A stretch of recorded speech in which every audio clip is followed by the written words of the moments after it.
बोलो विष्णु भगवान की जय। एक दिन भीमसेन व्यास जी से कहने लगे कि हे पितामह, भ्राता युधिष्ठिर, माता कुंती, द्रौपदी, अर्जुन, नकुल और सहदेव आदि सब एकादशी का व्रत करने को कहते हैं, परंतु महाराज मैं उनसे कहता हूँ कि भाई मैं भगवान की शक्ति पूजा आदि तो कर सकता हूँ, दान भी दे सकता हूँ, परंतु भोजन के बिना नहीं रह सकता।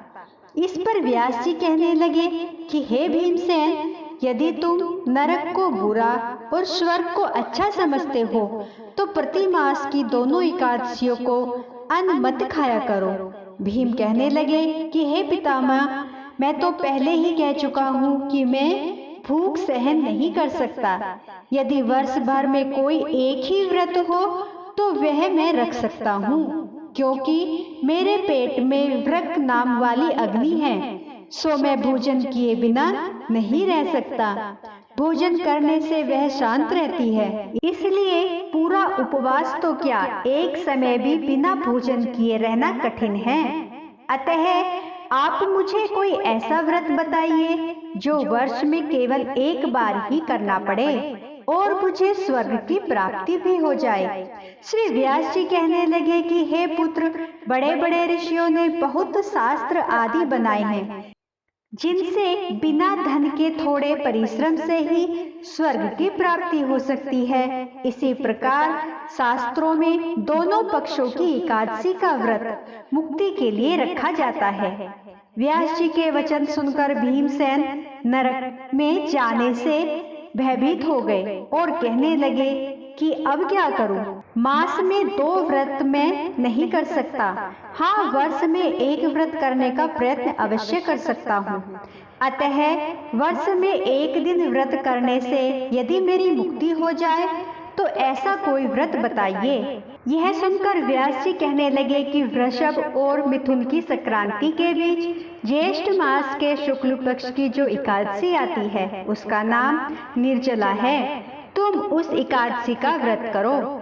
इस एकादशी के व्रत में स्नान और आचमन के सिवा जल वर्जित है। आचमन में 6 मासे से अधिक जल नहीं होना चाहिए, अन्यथा वह मद्यपान के सदृश हो जाता है।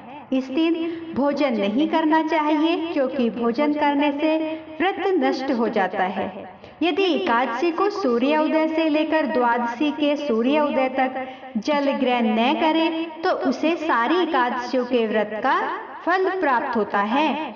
द्वादशी को सूर्य उदय से पहले उठकर स्नान आदि करके ब्राह्मणों को दान देना चाहिए। इसके पश्चात भूखे और सप्त पात्र ब्राह्मणों को भोजन कराकर फिर आप भोजन कर लेना चाहिए।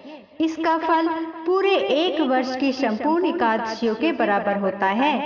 व्यास जी कहने लगे कि हे भीमसेन, यह मुझको स्वयं भगवान ने बताया है। इस एकादशी का पुण्य समस्त तीर्थों और दानों से अधिक है।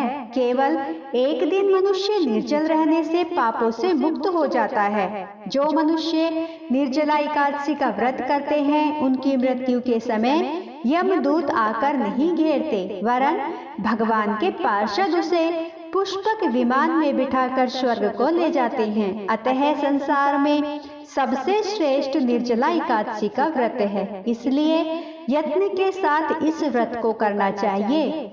उस दिन ओम नमो भगवते वासुदेवाय मंत्र का उच्चारण करना चाहिए और गोदान करना चाहिए। इस प्रकार व्यास जी की आज्ञा अनुसार भीमसेन ने इस व्रत को किया। इसलिए इस एकादशी को भीमसेनी या पांडव एकादशी भी कहते हैं। निर्जला व्रत करने से पूर्व भगवान से प्रार्थना करें कि हे भगवान, आज मैं निर्जला व्रत करता हूँ, दूसरे दिन भोजन करूँगा। मैं इस व्रत को श्रद्धा पूर्वक करूँगा, अतः आपकी कृपा से मेरे सब पाप नष्ट हो जाएं। इस दिन जल से भरा हुआ एक घड़ा वस्त्र से ढककर स्वर्ण सहित दान करना चाहिए।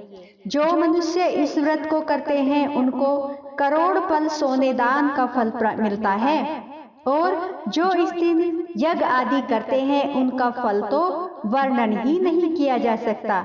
इस एकादशी के व्रत से मनुष्य विष्णु लोक को प्राप्त होता है। जो मनुष्य इस दिन अन्न खाते हैं वे चांडाल के समान होते हैं, वे अंत में नरक में जाते हैं। जिसने निर्जला एकादशी का व्रत किया वह चाहे ब्राह्मण हत्यारा हो, मद्यपान करता हो, चोरी की हो, गुरु के साथ द्वेष किया हो, मगर इस व्रत के प्रभाव से स्वर्ग को जाता है।